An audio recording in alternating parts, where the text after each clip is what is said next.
Good morning, everyone. Thanks for joining us. We are waiting for more people that join this time.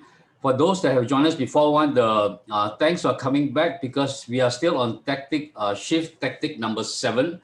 The last basically 3 weeks, the 3 weeks one we're covering basically shift tactic 1, shift tactic 4, and then basically shift tactic 7.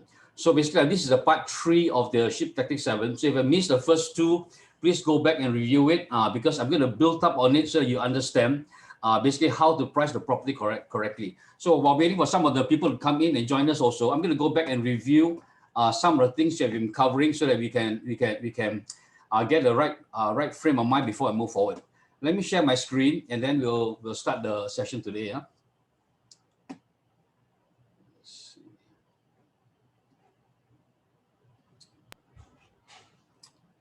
Okay, you guys can see my screen. Let me just make it a slightly full screen for you all.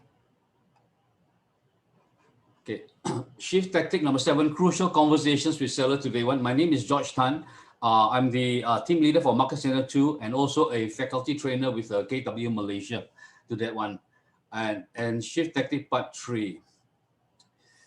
We have been talking about basically the fact that our market is really a tale of two markets, and 80% of the homes are overpriced and getting no offers, and 20% are well priced and are getting multiple offers. And what I mean basically is today when we look at the properties in the market, actually what we're saying is even though they're in the market, there are actually two markets there.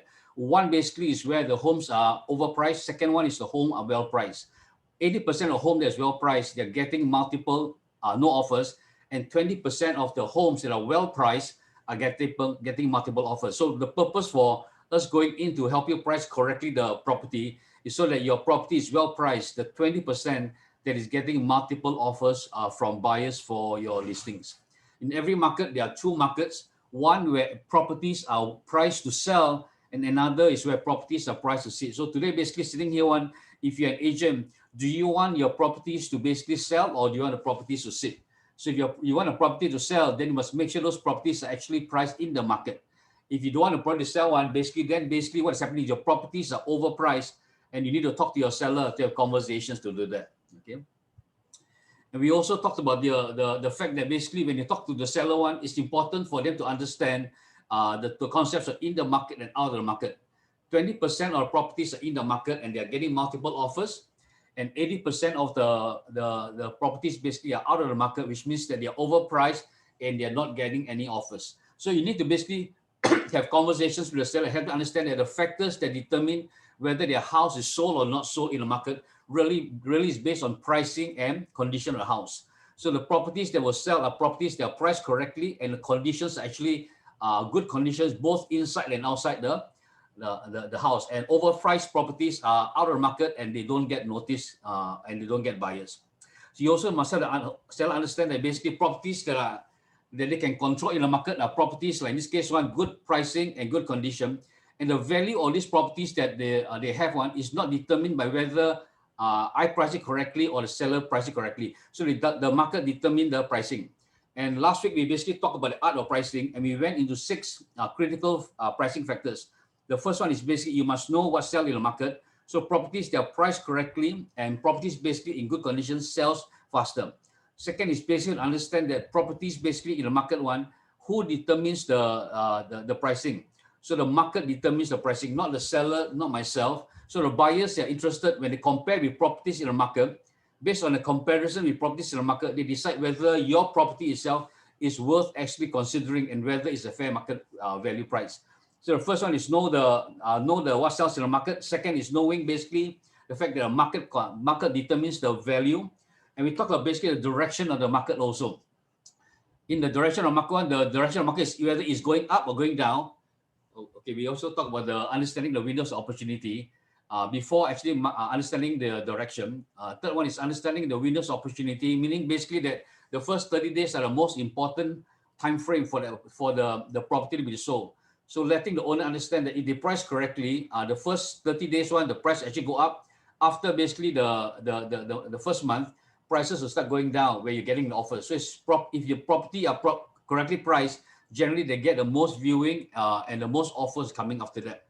And then we talk about the market direction, whether it's going up or going down. And because you're in a buyer's market, the market direction actually is going down. So your owner must also understand basically the fact that we are in a buyer's market today. If they don't price correctly, then the price will keep going down. And this chart will shows that. Huh? And we showed an example of basically how you go in and price a property based on 4 conditions. You must understand is the location, understand the size, understand the condition and the amenities. And we look at the bricks to look at how to look at pricing. And when we went in to look at basically properties that are active, pending, and properties based, that means properties that are closed, that means already transacted, properties that are pending, that means active, closed, but maybe not completed yet. And then we talk about active. Now today it's important for you to understand that what is more important is for the owners to understand the active properties in the market, because the pending and closed sometimes are outdated. It could be 3 months, 6 months ago. So active pricing is important because that's where the buyers are looking at comparing the prices. And we look at this chart and look at the fact that today what most owners will want to price it very high. In this case, the price could be 850,000, but the fair market value is 700,000. If the owner price it high, eventually the owner use a strategy of pricing, price high, reduce later. So owner will keep reducing the price. So from one is where the fair market value price, 2 is where basically the owner wants to price high. Owner knows that the market is market value basically, or people coming in to look at properties is about 750. But owner, if they price high, eventually if they don't follow the market value, the price will keep going down after a certain period of time, because the home value falls down, the property is in the market for a while, it becomes stale. If the owner keeps dropping the price down, eventually the owner will sell it at the price, the number 6 here, about the same. That means the listing price sold and the price in the market is about the same. We are encouraging the owner to really look at the pricing and price the property correctly. That means the point 3 here is for the owner to price it, at 750 without waiting for the price to go down.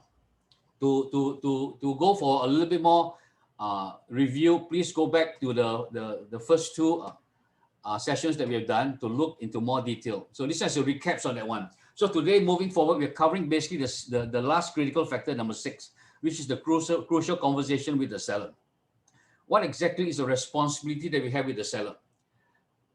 One is basically listing consultation to price track, which we have done. We have talked to the owners, we have sat with the owners, we have consulted, presented the pricing, and owner accepted the price, and we got the price correctly. Second, basically, the thing is that once the price correctly priced, we will go into marketing the properties and finding buyers for the owner. That's basically a process. After that one, if there's a buyer or interested one, eventually you negotiate the best price and then you close. And the job for the agent is to consult the seller to make the best decision to get his house sold. So the last 2 weeks, we talked about pricing the property correctly. Today, when I bring in the crucial conversation, I want you to see that the closing or selling a house is a process. It's not just an event. So the process is basically, even though you price correctly, or even if the price was not correctly priced, over the period of time they are marketing the properties, there's opportunities for you to talk to the owners, to reprice the property, to give feedback to the owners on, and to basically walk the owners through. So the crucial conversation I'm referring to is basically when you list the property. Second is in the process of actually marketing the properties, you provide feedback to the owners. And the third conversation is when you negotiate for the best price. When you close, you will come in also. At that point in time, if you have built a strong rapport with the owners and the owners' trust is high, that's where it's easier for you to encourage owners to make the best decision possible. You have not gone into those conversations, then it'll be more challenging. Okay, so I want to frame this because the purpose for going to Shift Tactic 7 is really allowing you to be able to price the property correctly so you can actually sell. Okay.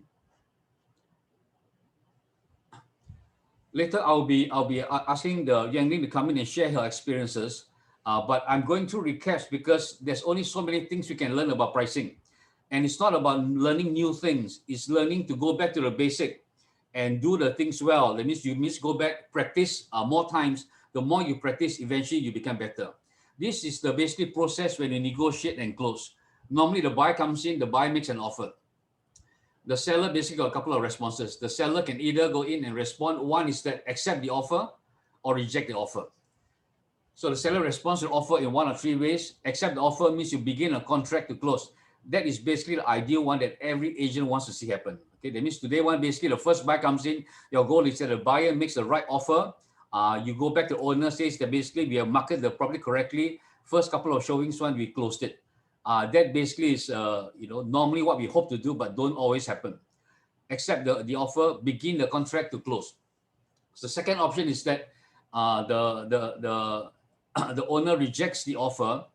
The buyer agent contacts the listing agent to learn more, but don't assume no means a no. And what it means basically, normally in this process, sometimes you deal directly with the owner, sometimes you deal with the owner's agent, we call it the listing agent. So the buyer agent contacts the listing agent, which represents the owner, to learn more about why the offer was not accepted. Just because they say no, there's a no basically means that is it an absolute no? Is it a maybe no? What exactly is going wrong? So as an agent today, when I go in and talk to the listing agent, I want to find out basically why is it that my offer was not accepted. Is it a pricing issue, condition issue, or what is the reason? The third basically response is basically to counter offer. Because the owner have not closed yet, the owner just didn't accept my offer, but the property is still available for sale. So the counter offer is that you go back to a renegotiate and then go back to the buyer and see whether the buyer is willing to make another offer, and then you go through this process again. So this is the negotiate and close process that all agents have to go through today. Okay. Three scenarios: accept offer, reject the offer, or counter offer. Let's go into today's session today on crucial conversation. One is basically why is it that we use the word crucial? The word crucial basically, another word for crucial is the word decisive. And the definition basically meaning in the Webster one is saying crucial or decisive, especially in the success or failure of something. Crucial is especially in the success or failure of something. For agents today, what we want is to have a successful transaction. So your crucial conversation is important. We talk about relationship building. Actually, the relationship building is actually in the conversation. If you don't talk to the owner, you don't build relationship with the owners. So having meaningful conversations on a regular basis consistently with owner is what built the relationship. The same thing basically husband and wife today, or family with children. If you don't talk to your children, you don't talk to your spouse, the relationships becomes very shallow. You stay in the whole house, but again, it's that you accept things of one another, you go along, but there's no conversations. You don't build and you don't understand, you don't know what is happening. Same thing with the seller today. The more conversation you have with the owner, started with again a small talk, eventually goes to something that's more meaningful, but you understand the needs of the owner, you understand what the owner wants, owner knows that you understand basically his needs, and he are more willing to go in and work with you. Don't be afraid to be professionally honest with the owner. Most agents today want what we Chinese say "pai say." That means we want to be polite to the owner. We don't want to offend the owner. We want to make sure the owner likes us. As a result, we don't go in to say things that maybe is important for us to say in front of the owner. Second is that it's important for you to understand your seller needs and be honest enough to tell them the truth about the market. Question is, do you understand the seller's needs? And so you can be honest enough to tell them about the condition of the house. For example, is what exactly is the market condition today? And I just went through earlier the seller's talk, whether you talk to the seller to help them understand that today the market actually is not an ascending market, it's a descending market, a declining market. Prices are going down. Few buyers in the market once. So if you don't price correctly, your property will stay in the market for a long time. Property conditions, the features in the house, the amenities, the location, is facing T-junction, oxidation pond, is facing, in fact, even places of worship like the places of worship sometimes can be a plus point, sometimes can be a negative. I've got one owner basically that bought a house that's close to a mosque, and initially basically the house was very nice, but he stayed there. Every morning basically at 6 o'clock there's automatic alarm that goes on. After I realized actually he cannot change that because it's just part of our life. Going to mosque is a normal thing for basically our Muslim colleagues. So what can he do? He shift the house to another place that basically solve his problem. So in some ways, certain conditions one's buyer cannot. So we must be the communicate owner. Some buyers' feedback is that yes, don't like that because there's a concern. Talk to the owner regarding the buyer's feedback, the buyer agent's feedback, so the owner knows what is going on. And you must also be current in terms of what is happening in the market, so that you can tell the owner what are you comparing it. There's a new listing that just came out, priced correctly, but at the same time, the price is much cheaper than the owner. You must make sure your presentation or your comparables are current. Keep it as current as possible so that basically the owner knows that you are actively helping him look around and find the best buyer and best comparison. In crucial conversation also, you need to also understand that in order for you to know what is happening with the clients, you must today start using the KW command CRM, that's called context, to be able to keep track of all your buyers, sellers in your system so that you can follow up with them more effectively. Okay, let me repeat that now. If you're not using the command right now or CRM, you need to start using that so that you can keep track of all the conversations that happens, and there's a timeline that you know what is going on, and you can put more details in. So after 3 months or 6 months, when you go back and follow up with the owners, you can tell the owner basically what is happening, how many phone calls you make, who has visited the property one, so the owner can actually see. In fact, you can even use a CRM to show the owner. These are the things that actually have been done, so the owner that you know that you're tracking tracking basically the process of the buyers viewing the property.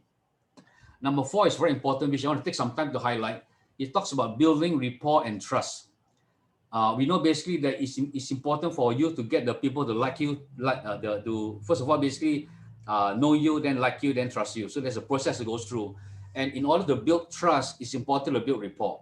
Question is, how do you build rapport with a person? And I will show you basically a 4 personality style of communication that allows you to understand how to build rapport with the seller, with the buyers.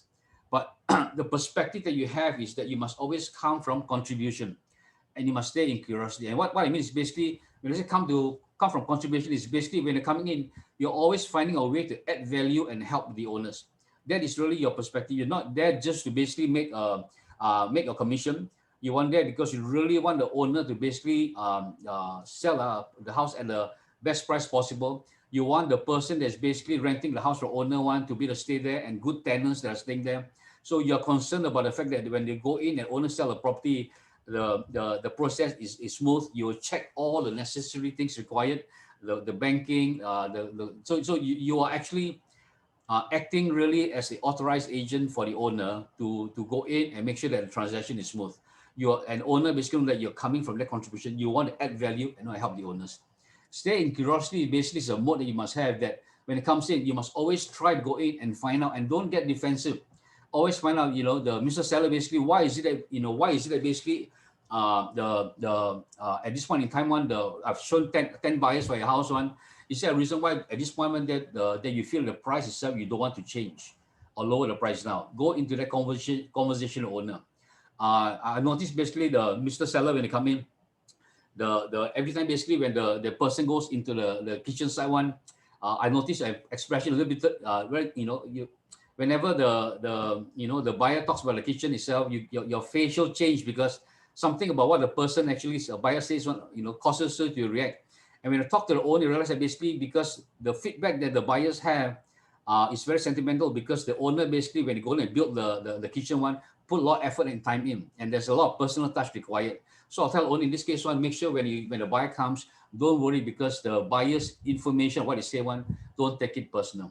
Learn to go in and find out what is going on with the seller, and learn to basically dig a little bit deeper. We call it basically 3D. Always go back and find out more information so that eventually you can know what exactly is the owner struggling or their needs to do that. Stay in curiosity and come from contribution. The other one is basically when you build rapport and trust. I like the one that's called mirror the last few words. And I use it basically for seller and for buyers. And what it means basically is that you mirror the few words. For example, basically after talking to, let's use buyer for example. After talking to the buyer, and the buyer basically asks the buyer and say at this point one, what are you looking for? And the buyer says that basically I want to look for a house, basically there's a double story in USJ 3. And then I'll repeat the last few words. Okay, you want a house in USJ 3, that is a double story. Are you also looking at a gated area? And the person will continue to say, I'm looking for a gated area one, but if it's gated, not guided, it's okay. I also am looking for certain amenities in the area because I think school is important. And I can repeat the last few words or few important words that a person will say. Okay, what you're saying is basically you're looking for properties in USJ and you're looking for a gated area, and amenities are important to you. What amenities are important that you're looking for? By actually repeating a couple of words itself, and then go in and allow the person to share more. What am I actually doing? I'm having conversations with the person, but I'm also building a bonding with the person, because the person now says, Josh seems to know what I'm saying. I'll err and say basically in this case, I want I noticed you wanted more land. Can you tell me a little bit more why you want more land? And the person will say, for example, in this case, one of my buyers, well, I want more land is because I'm staying in a condo right now, but before this, I was staying in a house. I have basically 2 dogs. Okay, you have 2 dogs. What kind of dogs basically do you have? I've got a Rottweiler. Oh, all right, now basically you want a house with more land, and a Rottweiler is a big dog. A big dog. So actually, end lot with 5 feet land, is this sufficient, or you're looking for a land that's a little bit bigger? So by actually going in and using and talking to the owner, I don't have to think too much about what to say, but I'm just repeating back what is important to the owner, so the owner can tell me more reason why the particular land is important. That is what I mean by mirror the last few words. Just repeat those things that are important to the owner, allowing the owner to talk more so that you actually go in and have more conversation with them. The other one is a 4 personality style of communication, because our words are only 7%. How can the owner today, basically when I talk to owner, what you say and the conversation they have basically makes sense to the owner. And what I'm going to show you is basically, I don't know where the next slides will show that. There's 2 slides I wanted to show. Okay. Now, before I go in to show the 4 personality styles, I wanted to just share an example of a person. This person's name is Jack Low. Jack Low basically is from Market Center 2. I have a session with him a couple of, I think maybe close about a month back. And this basically is one of the testimony that's written in the Facebook. How Jack Low sold 2 rundown shop lots. So we talk residential. This one is commercial shop lots and 2 rundown shop lots now. Agent Jack used to run a renovation business. In September 2020, from his existing SOI database, Jack actually obtained 2 units of rundown shop lots for sale, and this is in Semeneh. This shop lot is practically, just the structures of a shop lot was left behind, and this shop lot was abandoned since 1996. That means the owner bought it, and for 25 years, the shop lot stays there. And what you saw on the picture is the actual shop lot that's put on sale. The only thing that's new about the picture is basically a signboard now. So make sure you put a new signboard every time you promote the properties. Now, in January 2021, he received the first buyer inquiry through his banner. But of course, basically, Jack actually talked to the owner, advised the owner on the pricing based on past transaction, and the owner agreed to put the property in the market for 400,000 each property. So 2 units together is 800,000. So after going in and advised the owner and check the pricing, Jack started marketing the property in January 2021. He received the first buyer inquiry through his banner. The buyer showed interest, but the buyer offered 100,000 lower, 300,000 each instead of 400,000. Price offer is way below the asking price, but Jack again took that feedback to the owner, what the offer was received. As expected, the owner did not accept the offer and was actually very angry. In February 2021, that means a month later, the buyer still interested and called Jack back and asked if the owner is more flexible now. And Jack basically took opportunity to talk to the buyer and told the buyer basically the price of 300,000 is too low for each unit. Highlight the potential of the area and then show the latest transaction of the area. Jack convinced the buyer that 350,000 would be a fair price, and he confidently presented offer to the owner.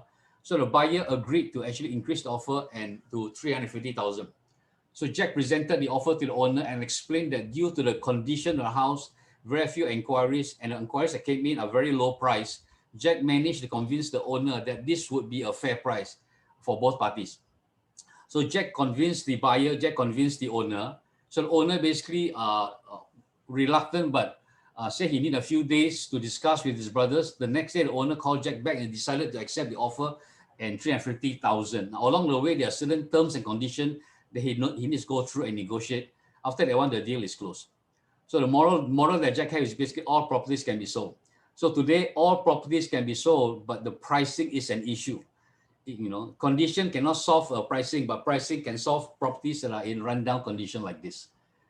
So any properties, basically you have one, keep that in mind. I like this particular example because it helps me understand that there is a process of negotiation when you go in and price the property.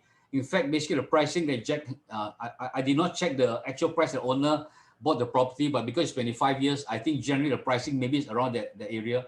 If the owner don't sell the properties over time, the property can actually deteriorate. So it's important to go in and communicate the owner, hold back, don't be afraid, get the feedback, and then follow up with the owners, and then if the buyers are interested, also it's important to convince the buyer that that particular property is worth investing in. Okay. Now the question is, if you talk to the owner and the buyer, how can we be more efficient to communicate with them so that we get a better response from them? Okay, let me just quickly go into the chat box. I don't see any major questions. Now, if there's any questions, please go in and put into the chat box, because I'm not sharing a lot of new concept. I've shared basically importance of understanding the market, important of understanding 6 critical conversations, and today we're going into the sixth one, which is having the conversation owner to build it up so that eventually when it comes to closing, you can actually do that. And what I wanted to go in and share before I ask you to come in is this particular chart. The 4 personality styles that is important. We go through that. Let me just pull in my screen adjust a little bit.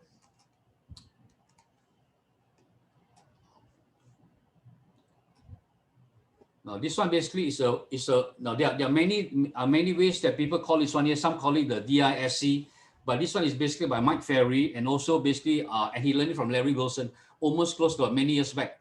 Larry Wilson had passed away. When I look at this one, I thought it was quite interesting because it brings out a different concept of the personality. And the purpose for this personality is not to understand yourself, it's to understand how to communicate with the owners in such a way that they perceive that you understand them and you build rapport with them. The first basic personality is the analytical ones. And this analytical personal style is basically the people that is concerned about facts, figures, and details. They facts, figures, and details. And as you go through one, you can also think through whether you fall under one of these categories. But especially for the owners itself, when I go in and talk to the owner, I'll always try to go in and decide whether the owner basically is under these 4 categories. The first is analytical, the concept of facts, figures, and detail. And you can sometimes tell about this style by knowing the occupation that they have. For example, doctors are normally analytical. Technical people are also analytical. The lawyers are also analytical. So by the job profession itself, you can also tell a little bit basically about the person. Accountant by nature is also analytical. And when I say they're analytical, it's because they're actually doing something, but they're enjoying it. There are people basically at accounting that don't enjoy it because basically probably their style is a mismatch.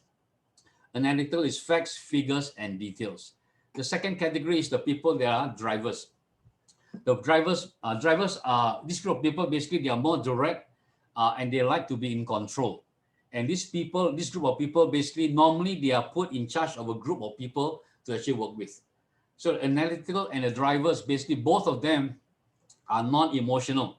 That means basically again is when you look at them basically they are non-emotional. And these are 2 groups that they have. The third one basically is the amiable or friendly. And this amiable person, basically, they are team players, and their goal is that they want to make everybody happy. And the amiable people are, in my mind, basically one of those that makes excellent real estate agents, because in our life, when we work with any types of sellers or buyers, it's important for us to be patient, to be calm, to work with people. So an amiable person, basically, generally by nature is able to do that. They are calm, they are team player, they want to make sure everything is going well, everybody is happy. Okay, so amiable is the third category. The fourth one is the expressive. Expressive is the life of the party one, and they like to talk a lot. And both of this particular group one, amiable and expressive, they are highly emotional. So you have 2 on top one, analytical and drivers are non-emotional, amiable and expressive, they are high emotional. Now, at this point in time, looking at this chart one, you should be able to go in and analyze yourself a little bit. Most of the people likes to go in and talk and work with people that is similar to them. For example, basically, if I'm a person that's decisive, a driver, I like to in control and directive, I'm result-oriented one, I want to be straight to the point. When I talk to a person that goes in and talk like that to me I instantly will connect with the person. So not only basically are the analytical and drivers not emotional, amiable, expressive, high emotion, but the drivers and expressive, they are also fast in making decision. Drivers and expressive, they are fast in making decision. And the analytical and amiable, they are slow in making decisions.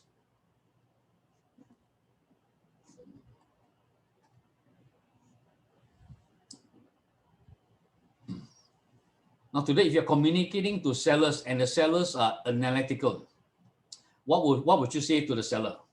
Mr. Seller, I want to make sure that you give me all of, well, I want to make sure I give you all the facts and figures to make a good decision. What facts and figures do you need to make a good decision? So if the seller is analytical, I know that they want facts, they want figures, I'll ask them. I want to make sure that we give you all the facts and figures that you need to make a good decision.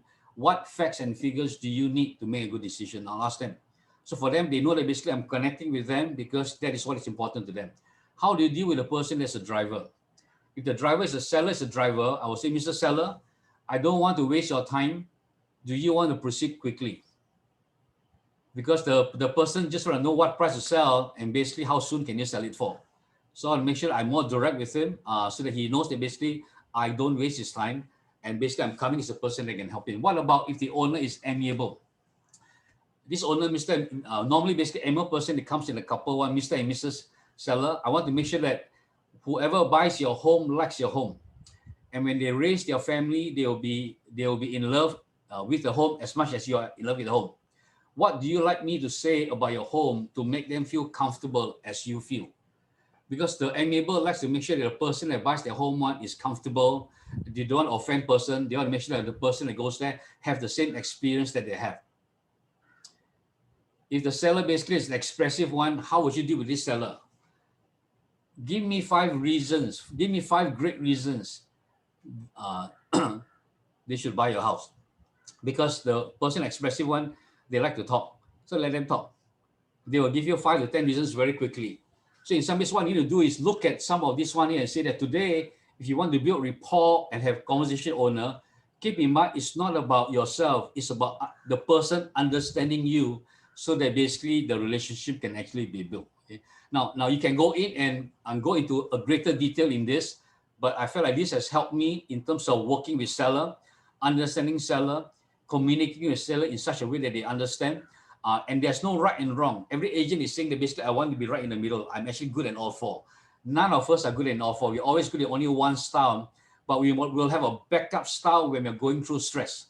Today, a lot of our sellers and buyers, they're going through stress.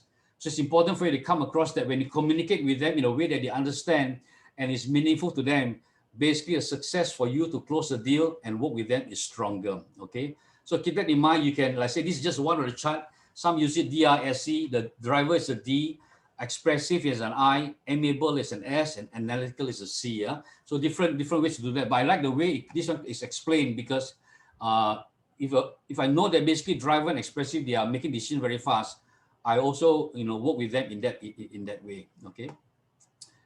I hope that helps you all today to understand that. Moving on, basically what I want is to go in and have a conversation with Yuan Ling now. Yuan Ling, are you there? Hi, morning, Jeff. Yes, I'm here. Now now Yuan Ling basically want what I want to for you to hold on now. Let me change my slide.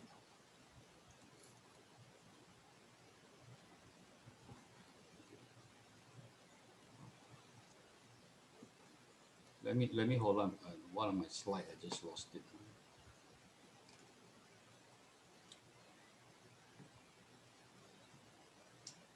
Okay, and basically what I want is maybe for you all to understand what we've just gone through. I'm going to go and have a conversation with Yuan Ling so that it shows that we can basically conceptualize some of the things that we are talking about the pricing side. And as you go through and Yuan Ling shares some of her examples, we can maybe relate to those things that she's sharing on there. Now, to start off, Yuan Ling, basically maybe tell us a little bit about yourself and how long have you been in the industry? Tell us your experience with us following the systems and model. Just a little bit about yourself and basically so that we know a bit about you. I have joined the real estate for 3.5 years. Before this, actually, I'm working in corporate marketing. So I joined Refill beginning of this year, which is about 7 months. After the difference to be in Refill is that I think from here I learned a lot more clearer guidelines. Like when I start joining, I actually go to start with my GPS. So from there, it will be more able for me to visualize how I need to plan my daily activities. So actually I did print it out and then to actually build it every day to remind myself what I need to do on a daily basis, weekly, and also monthly. So from GPS is actually basically I transfer it to the 411 and also to make it into my daily trackers. And I have a weekly calendar now. So this really gives me more visible what I should do on a weekly basis. Okay, now you share quite a few things that was mentioned repeatedly once. You mentioned GPS, and that stands for goal, priority, and strategies. That means one goal, three priorities, and five strategies. And then you talk about basically your daily activities, success trackers, your 411. Now, Mhm. can you elaborate a little bit, basically more for yourself on what is your GPS like, and what are some of the activities that you follow through? What are your goals? What Uh, are you trying to achieve? Where you're at? my goal for 2021 is to achieve 17 sales, which is with the CGI of 250K. Okay, 17 So sales and 250K is your target lah. yeah, it's Okay. my target for this year. So until June, I have done around about 8 sales. So which is basically I have achieved about half of it, I would say. Okay, that means 8 sales you're achieving maybe closer to about 100, slightly above 100,000, Yeah, and then you still in the 6 more months to go in and achieve your goal of 250,000. Is that correct? yes, yes. And you are supposed to close 17 deals. You have closed 8 already. So generally at this moment, are you say you're on track? Yes, so far I'm on track. Okay, that means you're on track with your goals. Your numbers are clear, so you know exactly what your numbers. What just basically want the give us an idea. Basically, what are the weekly activities that you do? You made a 411 now. What are some of the things that you do on a day-to-day basis? Day-to-day How, basis, it will be, I will actually categorize it, I will do on a market analyst. So because of sub-sales, then we always have to monitor like what will be the new listing has come into market. So that this one, I will do it on a weekly basis twice. So to check what is the new listing. Then the other one I will do on lead generation, which is to talk to the list that I have generated how many from hours do you put in on the daily or weekly basis on your lead gen? daily lead gen is about 2 hours. 2 hours lah. Okay, that means Yeah, every week you're tracking about 10 hours of lead generation time lah. yes. Lead Okay. generation, yeah, it will be also to start to like do the marketing, how to get more listing from it. Okay. Now, what are some of the ways that you lead generate? Because they might be interested to the people that's here. How do you go in and continue to build up your listings and leads? I actually do it from away from I do SMS data SMS blasting.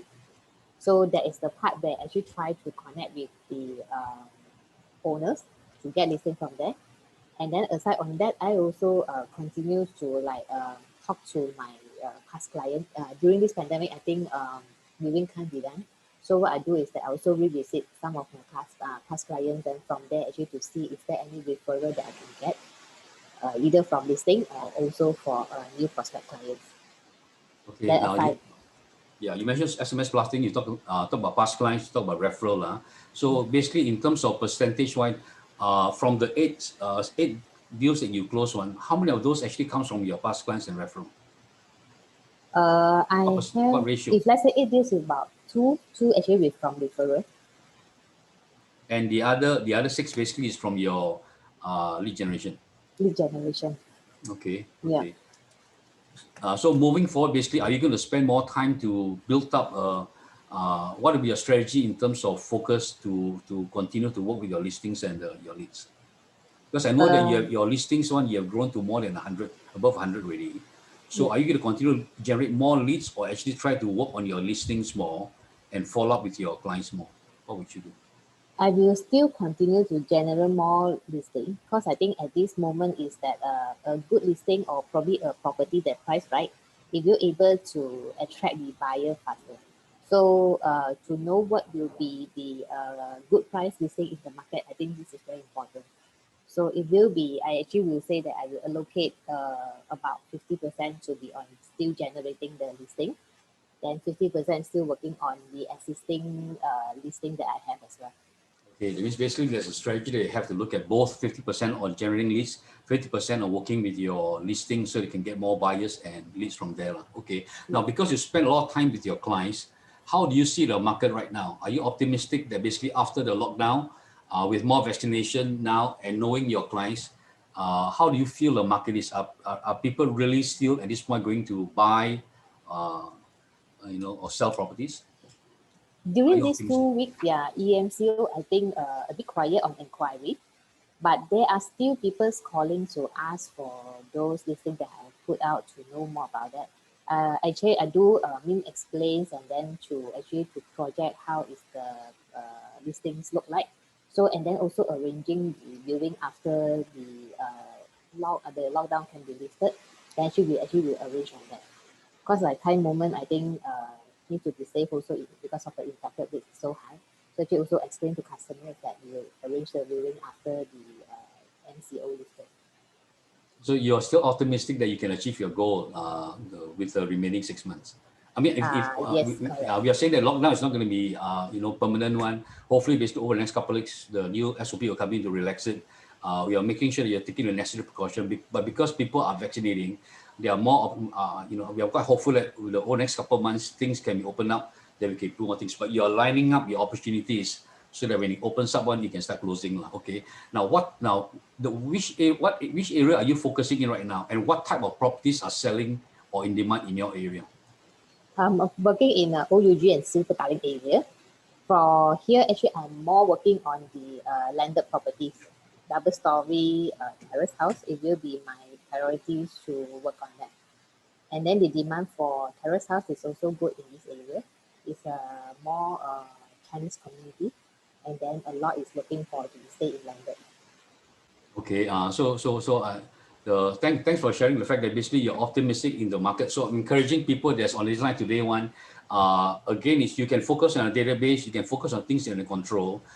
Do that so when opportunity comes in, you can actually go in and begin to close small. Now moving on to just understanding a little bit of pricing side one. Now you have learned a lot about we've talked about the windows of opportunity. We have talked about understanding the market factors. We have talked about pricing ahead of the market. How will you use some of this new knowledge that you have when you talk to seller? The based on insight that you have over the last 3 weeks, would you do things differently, or when you approach owners, and how would you use that knowledge that you have? What I normally do is, let's say I'm calling an owner, I will do some study first, get the latest report for that area. It will be basically the CMA report, the competitive market analysis, to see what will be the units has been sold recently. Of course, that will be like 6 months ago's data. Then from there, actually, I will be able to gauge from the selling price. If let's say I'm not so confident on the selling price, what I do is I actually will do a bank valuation check, roughly to take the area, the sizes, and then to check with the bankers what will be the latest bank value. Because like after the pandemic, I think there is a lot of changes on banks in terms of the valuation. Yeah. Okay. Then the other things what I will do is actually go through the portal to see what will be market range that the others buyers is actually want their properties to be priced at.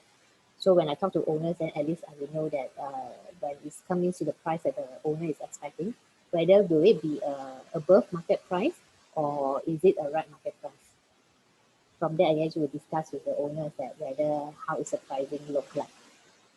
That means what I'm hearing you say is that you'll take more time to analyze basically the closing. You also look at different portals to find out what are active in the market, and then basically you also help the owner to understand what is the fair market value by checking bank valuation for them. So you'll take more time to make sure that the comparables are correct. So when you present the owner is more willing to listen to your advice or suggestion in order of pricing. Now, how often is it that basically when you present to the owner accept your suggestion the first time?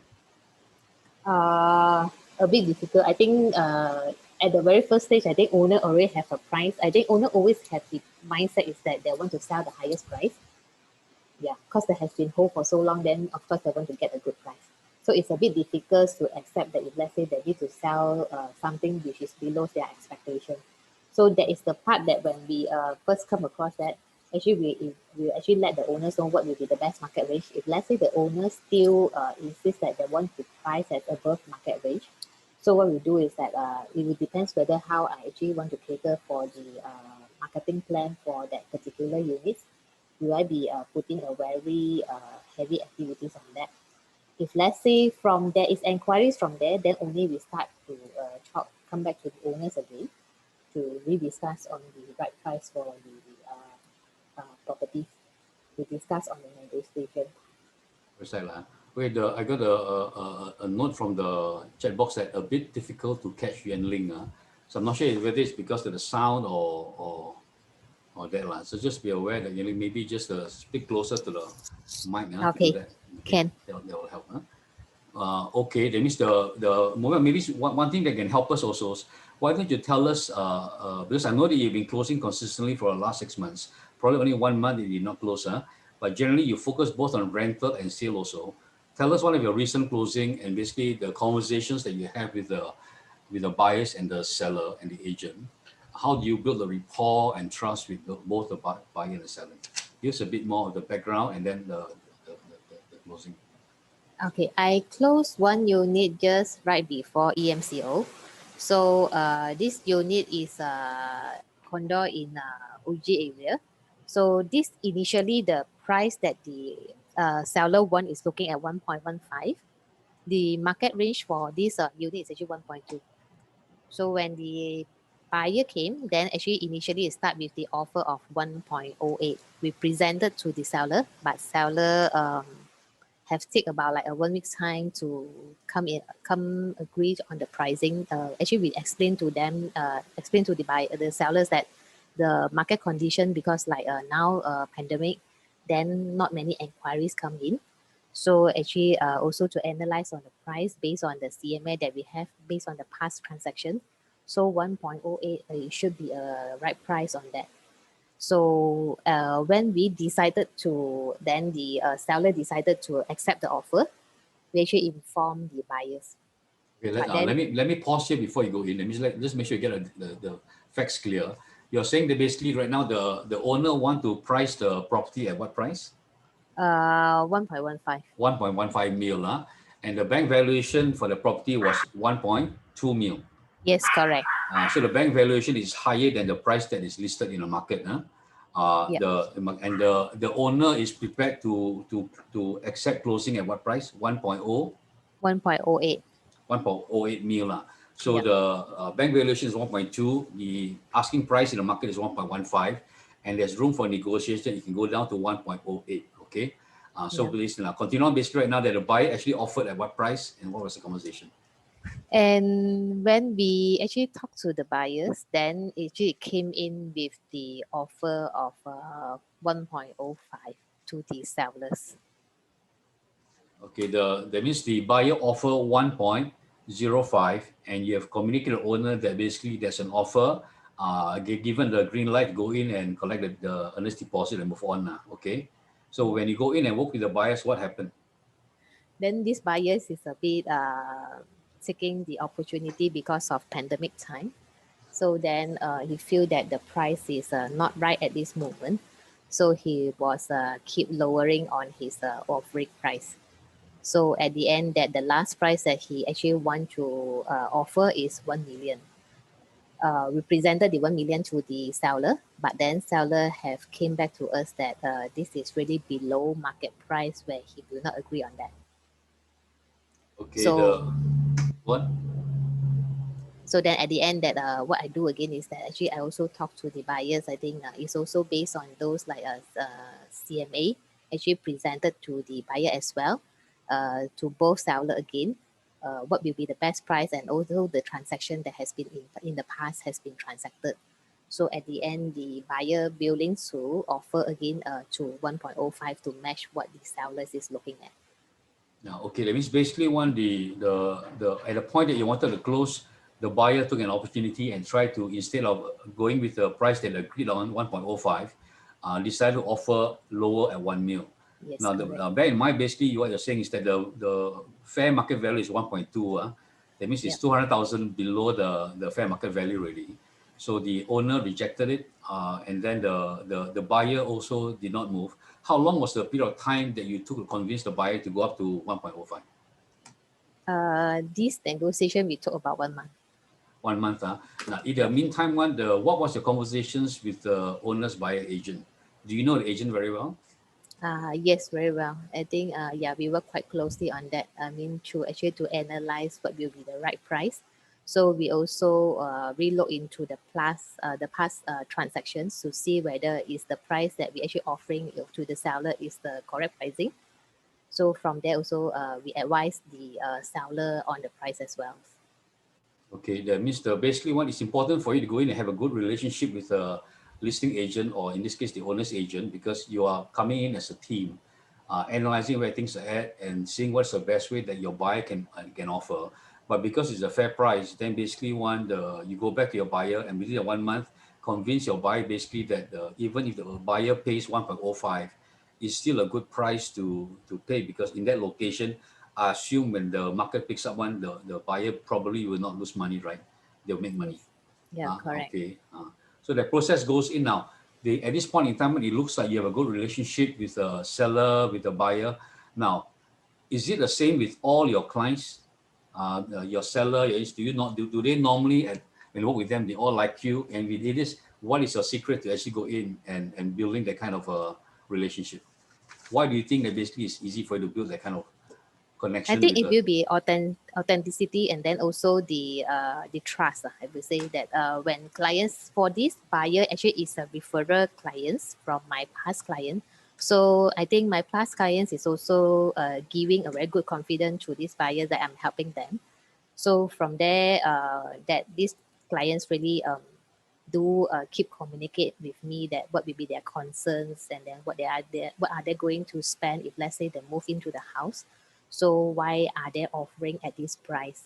So from there, the conversation actually allows me to actually know better for both the buyers and also seller what will be the motivation that actually want to sell and also want to buy the units. Okay, that means at this point in time, when you look at it, what are some of the strategies that you will do the rest of 2021? What are changes to your plan? Will you do anything differently today to be able to make sure that by the end of this year you're going to be successful? For this pandemic, actually, I learned something is that virtual viewing will be one thing that will be helped.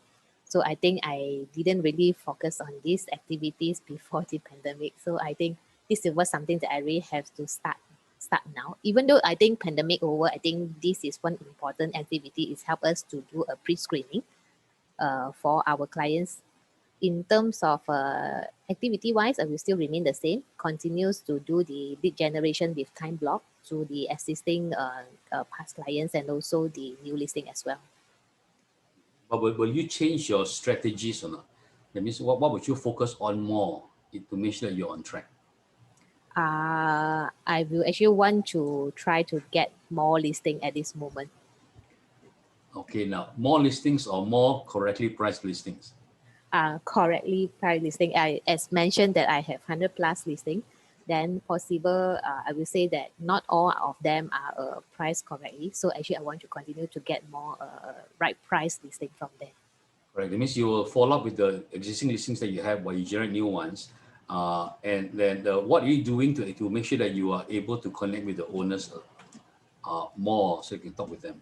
What are some of the steps that you're taking? What I will do is that is more to provide frequently updated reports. I think this is important. So when you have the touch with the owners frequently, then you update them what is the marketing activities that actually you do for their units. It actually help you to be more secure when you come to the negotiation part. Okay, now do you have a system or technology that's helping you at this point in time? I'm started to put it into command. So with the Met database that I have, actually I'm starting to do a smart plan. So this one to remind me to keep in touch with them. So what I do is that not the automatic SMS, but just like probably a reminder that I have to keep in touch with them on the Met database. So basically what I do is that actually I started to check my database to categorize who will be the database that I want to actually connect with. Okay, now you mentioned the tagging of the MET database. Can you give me a little bit, basically, what is your category for the MET database? Who are in your MET database? What groups are available there? Actually, what I do is that I put into locations, then into the types of properties they are looking at. Then, other than that, will be on the viewing whether they have done, and then how many times that I have met them. So I think this will allow me to actually to know how how hot is the leads that, I mean, what will be the time frame that this group of people is going to buy the properties. Okay, and assume basically this case you also categorize your MET under active, the one that you're actually working on right now, your past clients, and then your SOI lah, Yes, your correct. sphere of influence, and then from there basically it's a bigger group of target new ones that you come in, that you talk to, and you begin to build them up. So you are basically going in to use a CRM to be able to keep track of your clients, and then have a system to go in and contact them on a regular basis, and using a smart plan, a simple smart plan that's not automated yet, that can at least allows you to go in and call them basically one time, follow up with them once a year, but basically maybe one phone call. Or to make it further, it could be contacting them 24 times a year, basically every month one phone call and one message to them. Yeah. So just realize that it's not difficult to go in and communicate with your clients, but you must have a system. So by doing that one, then you will be able to know what is happening with your owners and seller, and then basically having more intentional conversations with them.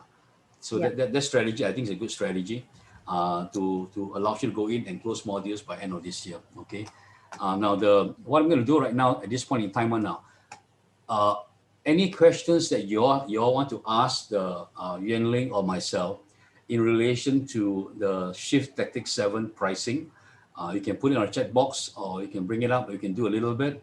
Just we'll take a couple of questions before I go in and pass it over to the announcement and so forth. Because basically 1 hour is up. We've gone through. It's not, but I feel like pricing is a very important thing to do, because if your property is priced correctly, the basically to me one based on the statistics one basically is almost 80% if it's sold already. But if your property is not priced correctly, you'll stay in the market for a long time. Then it takes you a long time to go in and sell. By the time that the price is right one, the owner will give another agent and then they will sell it. So take some time to price it correctly and go through a process of becoming a local expert. But at the same time, you must learn to show care. So I appreciate the fact that basically, you share with us the fact that I think today one, the knowing you for the last 7 months, generally you are very concerned about the relationship and how the buyer and the seller feels. Just to put you on the spot a little bit, was there an incident basically or example or case where the deal was not successful, and how do you deal with that? I do have cases that is not successful when seller may not want to accept the offer, but I don't really push hard on that. I still go on a software to find out uh, what will be the reason behind that the seller do not want to sell it. So also trying to keep in touch to hope that when the seller really reopen to sell the unit, then he will consider that I will be one of the agent that is able to assist them to market it. Okay, that means you continue following up. That means you're taking that failure itself is not final, it's just a process. That you don't give up on the owner as long as the owner don't give up on you. And the word that came to mind is basically the word grit, which is a combination of passion and perseverance. You're persevering to learn to go in to provide good service for the clients. But at the same time, can I say that you're passionate about real estate industry? Yes, I think this is naturally let me learn a lot in terms of like managing and then to negotiate with people. This is really a way that allowed me to actually to talk to more people and then to make myself grow. Okay, Uh, well, yeah, the Julius mentioned sellers are just greedy. They just want to profit more. By the way, basically most of us are like that. Most of us really, if we can, we want to sell at the highest possible price. That's just human nature. But I think it's important to also go in and educate both the seller and the buyer that basically if they don't go in and the price correctly one, then not only will they actually not get a high price, but over time one, they could actually getting less. So it's important to really understand the market and then take some time to communicate, because the owners are initially, let's say, they want the best, want the maximum, but at the same time understanding the seller's needs allows us to go in and maybe work through the process with them. So again, it goes back to come from contribution. You want to help the sellers, but stay in curiosity, find a little bit more what is going on.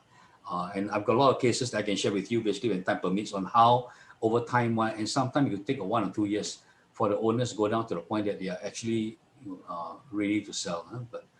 But that statement that Julie mentioned is yes, generally most seller would want to make as much profit as possible.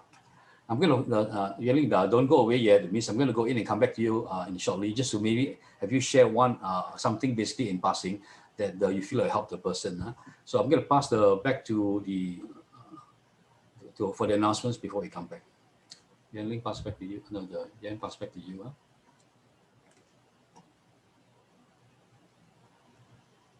Hi everyone, so we have a few quick announcements before we get back to the training sessions. So Mega Camp 2021 is going to be held virtually from 23rd to 26th August.